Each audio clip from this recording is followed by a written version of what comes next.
Will the Supreme Court release its final decision in Dobbs versus Jackson Women's Health on Monday? Good afternoon, ladies and gentlemen. This is another declaration of truth from your host, Terry A. Hurlbut. In 3 parts, we're going to look carefully at the draft opinion by Justice Samuel A. Alito in the Dobbs case. In part 1, we're going to look at how we got there, as Justice Alito lays it out. In fact, you're going to see how the proponents of abortion ruin their own case by their arrogant attitude.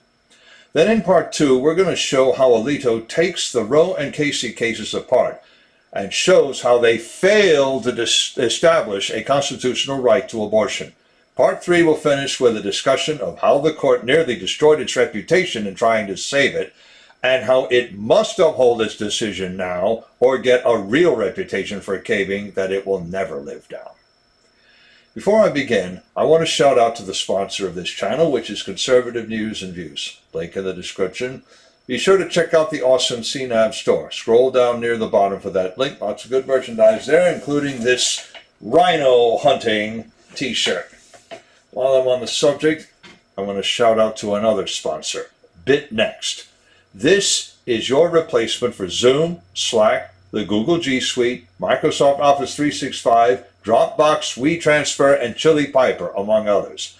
Unlike any of them, BitNext protects your content and conversations so well that even the administrators can't see it. So this is your channel for secure comms, conferencing, cloud storage, and file sharing. Best of all, everything is back-end, so you don't even need client software. If you have a browser, you can use BitNext. Follow the link and give them a try. 28 days free of charge. Can't beat that with a stick.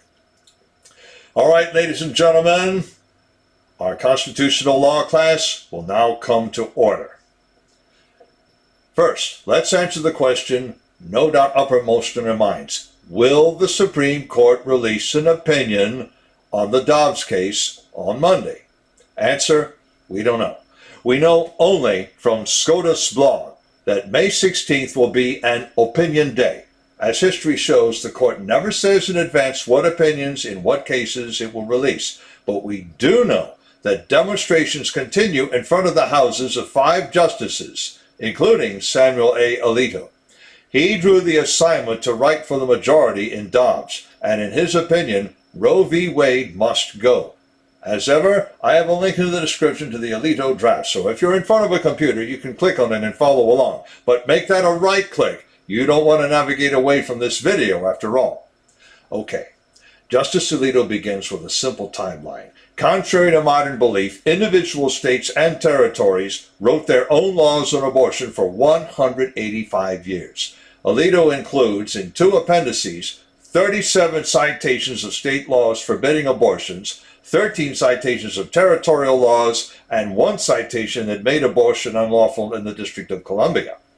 Then came Roe v. Wade, 410 U.S. 113, 1973, which upset 30 abortion prohibitions still on the books. Alito scolds the Roe Code for bringing up the practice of abortion in ancient history, which he called constitutionally irrelevant, incorrectly asserting that abortion was never a crime in common law, and handing down a numbered set of rules that read like an act by a legislature. The court actually weakened Roe in 1992 in the case of Planned Parenthood of Southeastern Pennsylvania v. Casey, 505 U.S. 833.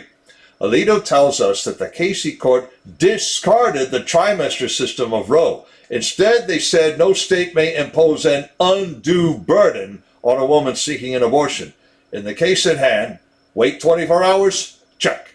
Minor girls getting parental or guardian consent? Check. But adult married women getting the consent of the husband? No. And the court gave no further guidance. By far the ugliest part of the Casey opinion was the introduction of the phrase stare decisis into public discourse. Stare decisis is Latin for to stand as decided. As Alito scolded, it meant they had to leave the central holding of Roe intact. And I quote, even if that holding was wrong, unquote. To do less would be to undermine respect for the court and for the rule of law. And then the court said one thing that more than any other single thing the court has ever said or done, provoked people to call it a group of unelected bureaucrats in black robes. They said, and again I quote, "We call the contending sides of a national controversy to end their national division," unquote, and treat their holding as final. That also is where the phrase settled law came from.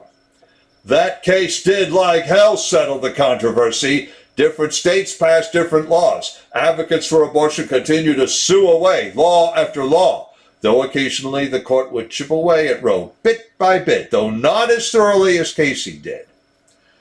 As I have written before, Texas passed its Heartbeat Act that left enforcement to private citizens and granted them standing. So the angry abortion lobby sued immediately, asking, and here I paraphrase, "Are you going to let those Texas rubes do an end run around your law?" The court effectively replied, and again I paraphrase, "Call us when you have an actual controversy." And so we come to the case now at hand, Dobbs versus Jackson Women's Health Organization. In 2018, Mississippi passed its Gestational Age Act, forbidding abortion after 15 weeks. Immediately, the managers and one of the doctors at the abortion mill sued the U.S. District Court for the presumably Southern District of Mississippi and joined the state through summary judgment. Pre-viability was their reason. The Court of Appeals for the Fifth Judicial Circuit affirmed. Thomas Dobbs, as Chief Health Officer in Mississippi, petitioned for certiorari. 26 states supported his petition. Furthermore, the petitioners directly attacked the Roe and Casey decisions, saying the court made two bad decisions. The respondents said two things. Number one, if the court lets Mississippi ban pre-viability abortions, they might as well overrule Roe and Casey entirely. And number two, no half measures. Either strike down this Mississippi law or overrule Roe and Casey.